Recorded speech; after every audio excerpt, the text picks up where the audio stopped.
आज हम आ चुके हैं इकोनॉमिक्स का चैप्टर सेकंड लेकर क्लास 11th के लिए। क्लास 11th का चैप्टर सेकंड, बेसिकली हम टीआर जैन वीक्योरी को फॉलो कर रहे हैं। तो उसमें जो सेकंड चैप्टर है वो सेंट्रल प्रॉब्लम्स के बारे में दे रखा है, central problems of an economy. I hope आपको मालूम हो, हमने पिछली वीडियो में ही सेंट्रल प्रॉब्लम समझ ली थी कि हमारी सेंट्रल प्रॉब्लम्स क्या होती हैं, what to produce, how to produce और होम टू प्रोड्यूस। तो अब जरा इनके बारे में समझेंगे विस्तार में। देखिए बेटा, इस चैप्टर में सबसे मेन इंपॉर्टेंट बात चलेगी पीपीसी की, प्रोडक्शन पॉसिबिलिटी कर्व।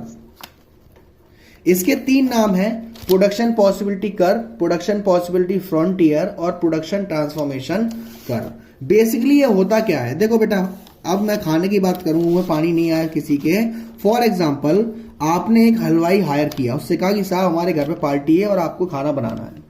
तो अब वो साफ साफ पूछता है कितने लोग आएंगे, आपने कही 100 लोग आएंगे।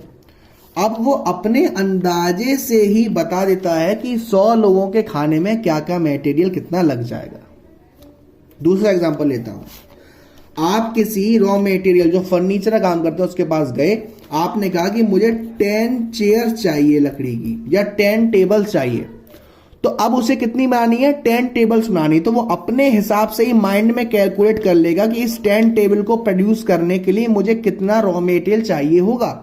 इसी को हम कहते हैं प्रोडक्शन पॉसिबिलिटी कर्व, यानी कि कितना प्रोडक्शन करने के कितने पॉसिबल चांसेस हैं, उसको हम कहते हैं प्रोडक्शन पॉसिबिलिटी कर्व। और इसमें हमारे पास दो चीजें होती हैं, एक होती है हमारे रिसोर्सेज और एक होती है टेक्नोलॉजी। भाई हम कुछ चीज प्रोड्यूस करेंगे तो तकनीक से ही करेंगे, चाहे वो इंसान से चाहे मशीन से।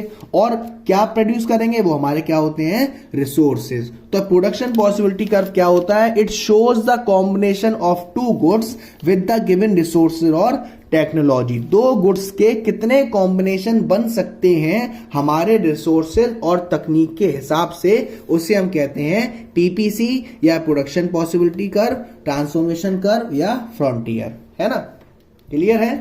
देखो अब पूरी इकोनॉमिक्स में आपको कुछ चीज ध्यान रखनी है बेटा, देखो समझना, ये बहुत इंपॉर्टेंट है।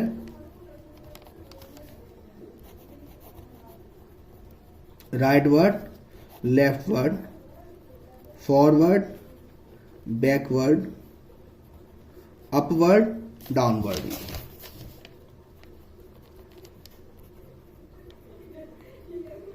राइटवर्ड का मतलब कोई चीज इंक्रीज हो रही है, लेफ्टवर्ड का मतलब कोई चीज डिक्रीज हो रही है। अगर आपसे क्वेश्चन में पूछा गया कि फलानी चीज बढ़ गई तो क्या होगा, राइटवर्ड शिफ्ट हो गई। फलानी चीज राइटवर्ड शिफ्ट हो गई तो क्या हो गया, बढ़ गई। लेफ्टवर्ड शिफ्ट का मतलब घट गई, फॉरवर्ड शिफ्ट का मतलब बढ़ गई, बैकवर्ड शिफ्ट का मतलब घट गई, अपवर्ड शिफ्ट का मतलब बढ़ गई और डाउनवर्ड शिफ्ट का मतलब घट गई। ये वर्ड आपको पूरी इकोनॉमिक्स में अच्छे से याद रखने पड़ेंगे, जगह जगह इनका यूज किया जाएगा। तो देखो बेटा, पीपीसी कर्व आपका कैसा होता है, ये ऐसा होता है दिखने में, ये आपका पीपीसी है। पीपीसी कब चेंज होगा, जब या तो रिसोर्सेज में चेंज आए या तकनीक में चेंज आए। रिसोर्सेज आपके या तो बढ़ेंगे या घटेंगे, जाहिर सी बात है। लेकिन तकनीक ना आपकी कभी घटती ना बढ़ती, या तो अपडेट हो जाएगी या आउटडेट हो जाएगी, ये ध्यान रखना।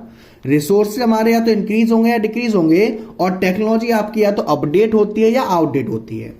तो देखो बेटा, आपको पीपीसी कर्व दे रखा है। अब इसमें क्वेश्चन में आपको दिख रहा है कि रिसोर्सेज इंक्रीज हो गए, तो ये रिसोर्सेज कर्व है, ये राइटवर्ड शिफ्ट हो गया, राइटवर्ड ही तो हो गया, तो इस साइड हो गया। यही अगर रिसोर्स डिक्रीज हो जाता तो क्या हो जाता है, वो लेफ्टवर्ड शिफ्ट हो जाता। यही मैं तकनीक की बात करूं बेटा, तकनीक मैंने बताया, तकनीक कभी ना घटती है ना बढ़ती है, या तो अपडेट होती है या आउटडेट होती है। अगर तकनीक अपडेट हो गई तो ये कर्व ऐसे आ गया, राइटवर्ड शिफ्ट। अगर तकनीक आउटडेट हो गई तो ये कर्व ऐसे आ जाएगा, लेफ्टवर्ड शिफ्ट। तो ये तो बात हुई हमारी पीपीसी की। अब मैंने आपको तीन चीज बताई थी, तीन प्रॉब्लम्स थी, how to, what to, whom to. इन तीन प्रॉब्लम को सॉल्व करने के लिए हमारे पास तीन इकोनॉमी आई। पहली आई मार्केट इकोनॉमी, प्लांट इकोनॉमी और मिक्स्ड इकोनॉमी। ये तीन इकोनॉमी होती है, मार्केट इकोनॉमी, प्लान्ड इकोनॉमी और मिक्स्ड इकोनॉमी। इन तीनों को मैं समझाऊंगा आपको आपके एग्जाम्पल से। देखो हम शादी में जाते हैं, हमारे मम्मी पापा कोई भी साथ नहीं गए, हम सबसे पहले लड़के कहाँ जाते हैं, डीजे पे जाते हैं, नाचते हैं, गाते हैं, एक दूसरे कपड़े फाड़ देते हैं, यानी कि किसी का कोई कंट्रोल नहीं होता। वो इकोनॉमी होती है मार्केट इकोनॉमी। यानी कि मार्केट इकोनॉमी वो इकोनॉमी होती है जहां पर what to produce, how to produce, whom to produce को डिसाइड करने में आप फ्री हो, गवर्नमेंट का कोई इंटरफेयर नहीं होता, वो है मार्केट इकोनॉमी।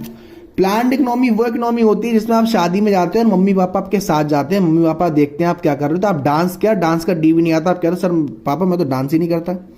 तो प्लान्ड इकोनॉमी हमारी वो इकोनॉमी होती है जिसमें what to produce, how to produce और होम टू प्रोड्यूस डिसाइड करती है गवर्नमेंट, फ्री फोर्स नहीं होता।